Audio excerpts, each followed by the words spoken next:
kill, but the bullet didn't go into the man's chest. It went into his shoulder. The man screamed, fell hard to his knees, clutching his shoulder, and the .22 went flying, a bullet blasting out as it left his hand. Savich listened for the Impala's engine to rev, for the car to roar out of there. But he didn't hear anything except a car door slamming shut. He yelled, "Mr. Patil, get down!" Savich dropped to the floor and was rolling when the door burst open and a submachine gun started blasting bullets. He heard Mr. Patil scream from behind the counter, knew he hadn't been fast enough, and she'd hit him. He heard the kids screaming, heard the father's deep voice, hazed over with fear, saying, "It's all right. It will be all right."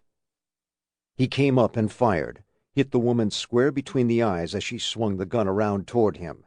The submachine gun hit the linoleum floor and fetched hard against the counter. Savich saw Mr. Patil leaning heavily on the counter, a bloom of red on his right arm. He jumped up and quickly checked the gunman, pulled the stocking off his face.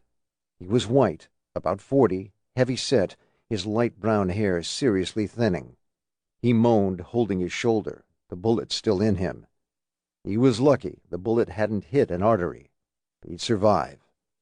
Savich picked up the .22 and said, "Keep pressing down on that." And then he went down on his knees beside the woman. Like the man, she was white, 40-ish, but she was dead. Her dark eyes were open. A dribble of blood came out of her mouth, and the hole between her eyes was a perfect red dot. Blood haloed her head. Please keep their eyes covered. He quickly pulled off his leather jacket and covered the woman's face.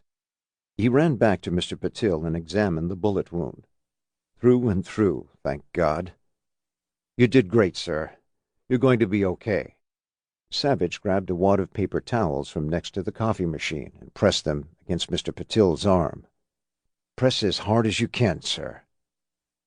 He called 911 and asked for 2 ambulances and the police. He looked over at the father, still covering his children on the floor.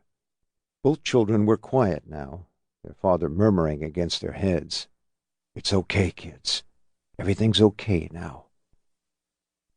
Savich looked back at the wounded man, saw he wasn't moving or making a sound. He came down on his haunches, laid his hand lightly on the man's shoulder. He was a big guy, pretty fit, his face less ashen now that he realized they'd all survived. "Don't worry, I'm FBI. You did great. You kept your kids safe. Everything's under control now. The police will be here soon.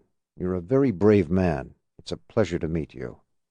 And Savich stuck out his hand. "I'm Dillon Savich."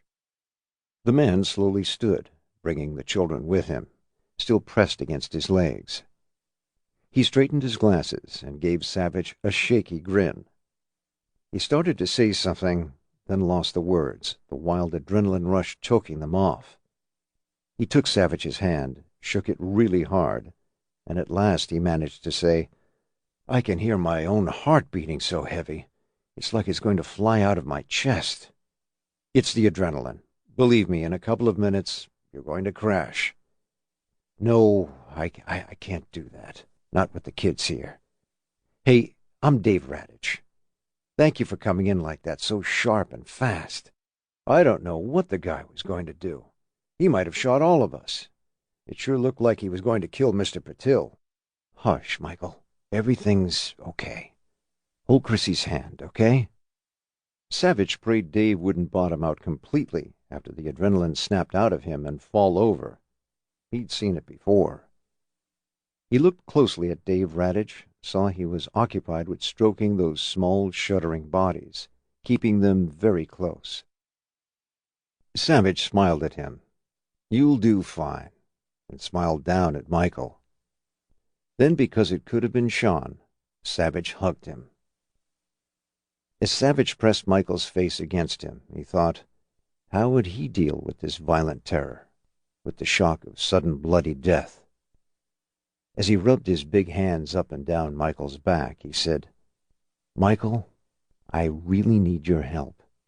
The police will be here soon, and I'll have to speak with them. I want you to hunker down with your dad and sister and talk about what happened.